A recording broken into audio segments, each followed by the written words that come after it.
Good evening. ഇന്ന് നമുക്ക് നമ്മുടെ റോസ്റ്റഡ് കൊയിലെഗ് നമുക്ക് ഉണ്ടാക്കാം.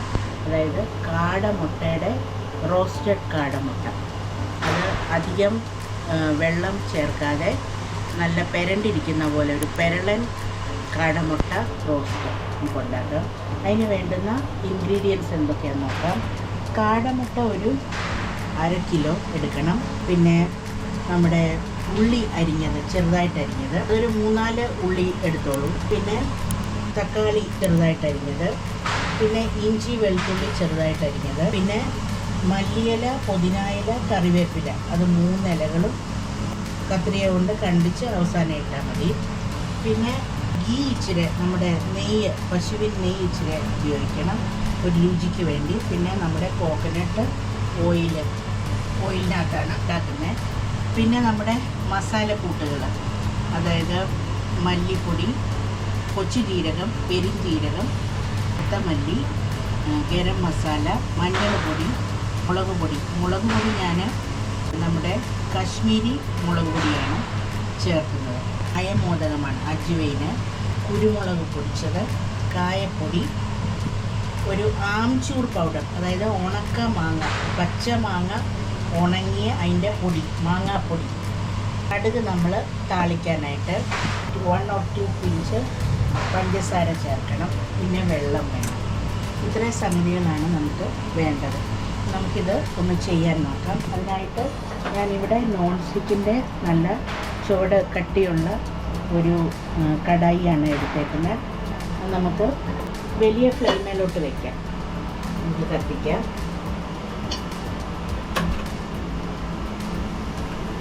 നമുക്ക് ഈ കടായി ചൂടായി കഴിഞ്ഞു.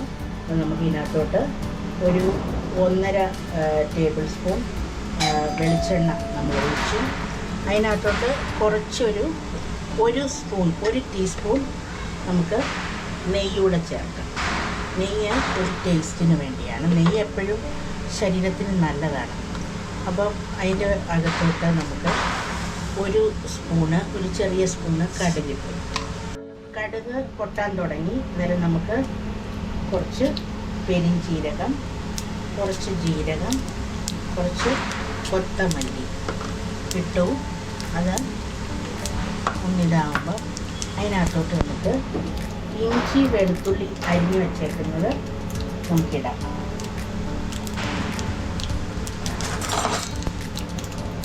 ഓക്കെ, ഇഞ്ചി വെളുത്തുള്ളി പൊടിയായിട്ട് അരിഞ്ഞതാണ്. ചോപ്പറിനകത്ത് ഇടുമ്പോൾ നല്ലതായിട്ട് പൊടിയായിട്ട് അരിഞ്ഞ് കിട്ടും. അത് നമ്മൾ ഇട്ടു.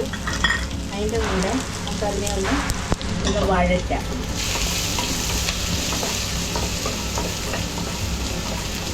ഇതിനകത്ത് പച്ചമുളക് കൂടെ അരിഞ്ഞ് ചേർത്തിട്ടുണ്ട് കേട്ടോ. ഇതൊന്ന് ചെറുതായിട്ടൊന്നിതാകുമ്പോൾ നമുക്ക് അതിനകത്ത് ഈ ഉള്ളി, സവാളയോ ചെറിയ ഉള്ളിയോ എന്താണെന്ന് വെച്ചാൽ ഉള്ളി ഇച്ചിരി കൂടുതലിട്ടോണം ഒന്ന് അരിഞ്ഞിടുക. അത് കഴിഞ്ഞ് ലാസ്റ്റിൽ ഇതിനെ ഒന്ന് വഴറ്റുക.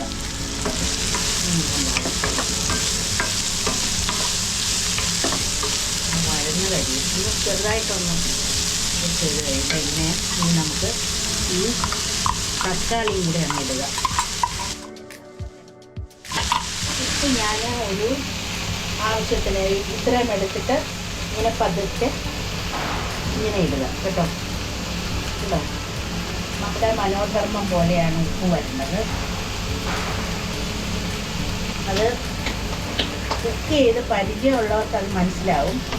ഉപ്പ് അവരുടെ കൈക്ക് പാകത്തിന് വരും. ആദ്യമായിട്ടൊക്കെ ചെയ്യുന്നവർ അളന്ന് തൂക്കി എടുക്കുന്നതാണ് നല്ലത്. നിങ്ങൾക്ക് ആവശ്യത്തിന്, നിങ്ങൾക്ക് എത്രമാത്രം നിങ്ങൾക്ക് ഉപ്പ് വേണ്ടത് ആവശ്യത്തിന് എടുക്കുക. അപ്പോൾ ഇതിനെ നമുക്കൊന്ന് അടച്ചു വെച്ചൊന്ന് നന്നായിട്ടൊന്ന് വഴലട്ടെ കേട്ടോ. നമ്മളിതിനെ നോൺ സ്റ്റിക്കിലാണ് പാകം ചെയ്യുന്നെങ്കിലും നമ്മൾ ഹൈ ഫ്ലെയിമിലാണ് വെച്ചേക്കുന്നത്. അപ്പോൾ ഇതിനെ ഇടയ്ക്കൊന്ന് ഇങ്ങനെ ഒന്നിട്ട് വഴറ്റണം. ഇപ്പം നമ്മൾ ഇതിനകത്ത് ഉപ്പിട്ടിട്ടുണ്ട്. അപ്പോൾ അത് ഉപ്പിടുമ്പം പെട്ടെന്ന് അത് വഴന്ന് കിട്ടും. ഓക്കെ, ഇതിപ്പം ഹാഫ് വഴന്നിട്ടുണ്ട്. ഇതിനകത്തോട്ട് ഞാൻ ഈ മസാലകൾ ഒക്കെ ഇടാൻ പോവാണ്. ആദ്യമായിട്ട് ഞാൻ ഇടുന്നത് പൊടികളൊക്കെ ഇടാം. എല്ലാം കുറച്ചിട്ടാൽ മതിയായിരിക്കും കേട്ടോ. ഇപ്പോൾ കളറ് കിട്ടാനായിട്ട് നമ്മുടെ കശ്മീരി മിർച്ചി, ഇത് കശ്മീരി മിർച്ചി തന്നെയാണ്, എരിവുള്ള മുളക് ഞാൻ ഇതിനകത്ത് യൂസ് ചെയ്തിട്ടില്ല. പിന്നെ മഞ്ഞൾ പൊടി ഇത്രയും ഒരു സ്പൂൺ. ഓക്കെ, പിന്നെ മല്ലിപ്പൊടി ഒരു സ്പൂൺ, ഒരു ടീസ്പൂൺ. പിന്നെ ഗരം മസാല, അത് ഞാൻ സ്പെഷ്യലി പൊടിച്ചതാണ്, ഇതിനകത്ത് ജാതിക്കായും ഒക്കെ ചേർന്നാണ്. ഗരം മസാല ഇച്ചിരി കൂടി ഇരുന്നോട്ടെ, ഒരു 1.25 സ്പൂൺ ഇട്ടിട്ടുണ്ട്. പിന്നെ ഞാൻ അതിനകത്ത് ഇതിനെ ഒന്ന് വഴറ്റി കൊടുക്കുക കേട്ടോ. ഞാനിങ്ങനെ ഒന്ന് വഴറ്റി കൊടുക്കും. ഓക്കെ, വഴറ്റിയിട്ട് പിന്നെ നമുക്കിതിനകത്ത് നമ്മൾ ഓൾറെഡി തക്കാളി ഇട്ടു. പിന്നെ ഈ പച്ചമാങ്ങ ഉണക്കിയ പൊടിയിച്ചത്, അതൊരു ടേസ്റ്റാണത് ഇടുമ്പം. പിന്നെ നമുക്ക് വേണ്ടത്, ഞാൻ എരിവ് കുറഞ്ഞ മുളക് പൊടിയായിട്ട്, അതുകൊണ്ട് കുറച്ച് കുരുമുളക് എപ്പോഴും നല്ലതാണ്, തൊണ്ടയ്ക്കും ഒക്കെ നല്ലതാണ് കേട്ടോ. പക്ഷേ അത് കുറച്ചിട്ടാൽ മതി. പിന്നെ ഇതിൻ്റെ പ്രത്യേകത എന്ന് പറഞ്ഞാൽ ഞാൻ ഇത് കായ ഇടും. കായ ഒരു 3 ഐസ്, ഇങ്ങനെ 3 പിഞ്ച് എടുത്തിട്ടുണ്ട്. 3 പിഞ്ചെന്ന് പറഞ്ഞാൽ ഇങ്ങനെ ഞാൻ ഈ കുടഞ്ഞിട്ടത് കണ്ടില്ലേ നിങ്ങൾ. പിന്നെ ഞാൻ ഉപയോഗിക്കുന്നതാണ് നമ്മുടെ അയമോദകം. ഇങ്ങനെ എടുത്തിട്ട് ഇങ്ങനെ കൈയുടെ പത്തിയെ വെച്ചിട്ട് ഈ തമ്പ് വെച്ച് പിന്നെ ഇങ്ങനെ ഒന്ന് റബ്ബ് ചെയ്യുക, എന്നിട്ടിടുക. അന്നേരം നമുക്ക് ഈ മുട്ടയൊക്കെ നോൺ വെജ് ആയതുകൊണ്ട് അതിന് നമുക്ക് വയറിന് പ്രോബ്ലം വരാതിരിക്കും. പിന്നെ ഈ ഇലകൾ 3 എണ്ണവും ഞാൻ അരിഞ്ഞ് വെച്ചിരിക്കുക, അത് കുറച്ചിടുക, കുറച്ച് നമ്മൾ ലാസ്റ്റിലിടണം. അപ്പം അത് മുഴുവൻ ഇട്ടു. ഓക്കെ, അപ്പോൾ ഇതുവരെ നമ്മൾ വെള്ളമൊന്നും ഒഴിച്ചിട്ടില്ല. അപ്പോൾ നമ്മൾ ചിക്കനല്ല, നമ്മുടെ ഈ കൊയിൽ എഗ്ഗ് ആണ് ഉപയോഗിക്കുന്നത്. അപ്പം അതിനകത്തുനിന്ന് വെള്ളമൊന്നും ഇറങ്ങത്തില്ല. അപ്പോൾ നമ്മൾ ഈ എഗ്ഗ് ഇങ്ങോട്ട് ഇടുക കേട്ടോ. കൊയിൽ എഗ്ഗ് ഞാൻ പുഴുങ്ങി വെച്ചേക്കുന്ന അതിനകത്തോട്ട് ഇട്ടു. പിന്നെ ഇതിനെ ഈ മസാലയൊന്ന് പിടിക്കാൻ വേണ്ടി ഇതിനെ മസാലയ്ക്കകത്തിട്ടൊന്ന് വഴറ്റുക. എന്നിട്ട് കുറച്ച് വെള്ളം ഒഴിക്കുക കേട്ടോ, കുറച്ച് വെള്ളം ഒഴിക്കുക. ഒത്തിരി വെള്ളം സമുദ്രം പോലെ ആക്കണം. ഞാൻ ലാസ്റ്റിൽ ഇച്ചിരി പഞ്ചസാര ഇടും. പഞ്ചസാര എന്തിനാണ് ഇടുന്നതെന്ന് വെച്ചാൽ അതിൻ്റെ ഫ്ലേവറെല്ലാം കൂടെ എൻഹാൻസ് ചെയ്ത് അതിനെ ഒന്ന് ഫോക്കസ് ചെയ്ത് കാണിക്കാൻ വേണ്ടിയാണ് ഈ പഞ്ചസാര ലാസ്റ്റിലിടുന്നത്. നമ്മൾ ഈ മസാലയിട്ട് ഉണ്ടാക്കുന്ന, ഗരം മസാലയിട്ട് ഉണ്ടാക്കുന്ന എല്ലാത്തിലും നമുക്ക് ഈ പഞ്ചസാര ലാസ്റ്റിലിടാം. കുറച്ച് വെള്ളം കൂടെ ഞാൻ ഒഴിക്കുകയാണ്. ഇതൊന്ന് ശരിയാകട്ടെ. നമുക്ക് അടച്ച് വെച്ച് നമുക്കിതിനെ ഒരു മീഡിയം ഫ്ലെയിമിൽ ഇതിനെ കൊണ്ടുവരാം. നടുക്കൊരു ഇരുട്ടയിട്ട് ഒരു കുളം ഉണ്ടാക്കിക്കും. അപ്പം അത് അടിക്ക് പിടിക്കത്തില്ല. പിന്നെ ഇതിനെ നമുക്ക് അടച്ച് വയ്ക്കാം കേട്ടോ. നമ്മളിതിനെ റോസ്റ്റ് ചെയ്താണ് എടുക്കുന്നത് കേട്ടോ, കറിയല്ലത്. ഇതിനെ നമുക്ക് ചെറുതിയിൽ വെച്ചു. അപ്പോൾ ഇതിനെ ലിഡൊന്ന് തുറക്കാം. ലിഡ് തുറന്നിട്ട് നമുക്കിതിനെ ലോയിലായി ഇരുന്നത്. അപ്പോൾ ഇതിനെ ഒന്നുകൂടെ വഴറ്റാം.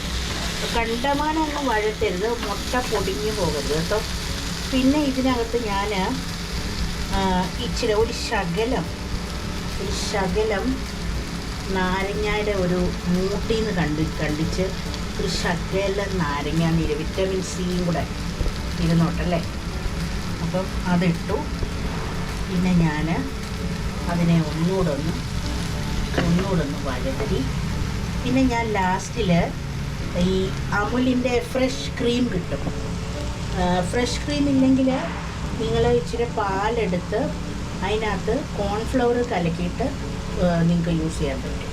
അപ്പോൾ ഞാനിവിടെ ഈ ഹോട്ടലുകാർ ഉപയോഗിക്കുന്ന പോലെ ഇച്ചിരി ഫ്രഷ് ക്രീമാണ് ഒന്ന് കൊഴുത്ത് കിട്ടാൻ വേണ്ടി ഇടുന്നത് കേട്ടോ. കുറച്ച് ഫ്രഷ് ക്രീം ഇട്ടു. പിന്നെ അതിനെ ഒന്ന് ഇതായിട്ടൊന്ന് വഴറ്റിയെടുക്കും. അപ്പോൾ ഇതൊന്ന് പെരണ്ടല്ലേ ഇരിക്കുന്ന, കണ്ടോ, പെരണ്ടിരിക്കുക.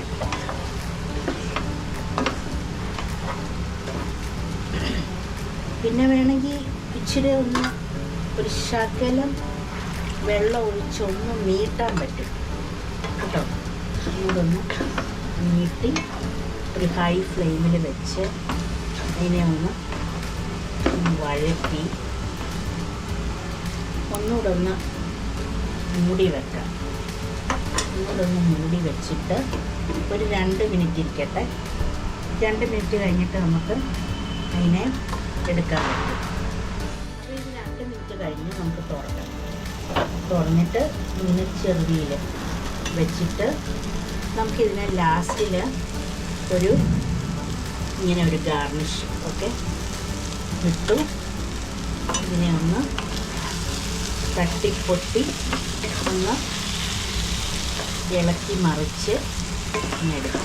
ഓക്കെ, നമ്മുടെ സംഗതി റെഡി ആയിട്ടുണ്ട്. അപ്പോൾ തന്നെ നമുക്ക് ലിഡ് വെച്ചിട്ട് മൂടി വെച്ചിട്ട് ഒരു 5 ഇതിന് ഓഫ് ചെയ്തു 5 മിനിറ്റ് കഴിഞ്ഞ് നമുക്ക് വിളമ്പാനെടുക്കാം. ഇപ്പം ഇറച്ചിയാണേലും മീനാണേലും മുട്ടയാണേലും നമ്മൾ പാകം ചെയ്ത ഉടനെ എടുക്കരുത്. അതിനെ ഒന്ന് ഓഫ് ചെയ്തിട്ട് ഒരു 5 മിനിറ്റ് ഒന്ന് ആറാനായിട്ട് സമയം കൊടുക്കണം. അത് കഴിഞ്ഞിട്ട് നമ്മൾ വിളമ്പി കഴിക്കാവൂ. ഇത് നമുക്ക് ഇപ്പോൾ 5 മിനിറ്റ് കഴിഞ്ഞു, ആവിയൊക്കെ വരുന്നുണ്ട്. നമുക്കിതിനകത്ത് നമുക്കൊന്ന് ടേസ്റ്റ് ചെയ്ത് നോക്കണ്ടേ. ഒരു നല്ല പ്ലേറ്റ് എടുത്തു, ഇതിനകത്തോട്ട് നമുക്കിത് എടുക്കാം.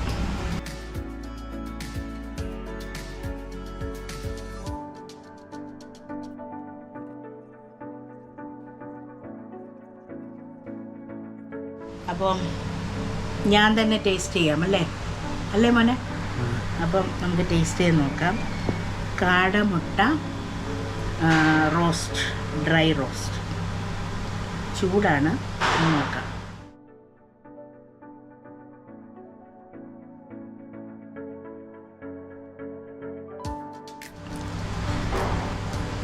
ഉപ്പും പുളിയൊക്കെ ഉണ്ട്, എരിവുണ്ട് ആവശ്യത്തിന്. എൻ്റെ കണക്കിനുള്ള എരിവൊക്കെയാണ്. അപ്പം നിങ്ങൾ ഇത് എല്ലാവരും ഒന്ന് ട്രൈ ചെയ്ത് നോക്കുക. കാടമുട്ട എന്ന് പറയുന്നത് ഒരു മെഡിസിൻ കൂടിയാണ്, ക്വെയിൽ എഗ് എന്ന് പറയുന്നത്. അപ്പം എല്ലാവരും ഇത് ചെയ്ത് നോക്കുക. ഇതിനകത്ത് ഇത്രയും ഇൻഗ്രീഡിയൻസ് ഞാൻ ഇട്ടിട്ടുണ്ട്. പ്രാർത്ഥിച്ചുകൊണ്ട് വേണം നമ്മൾ കുക്ക് ചെയ്യാൻ.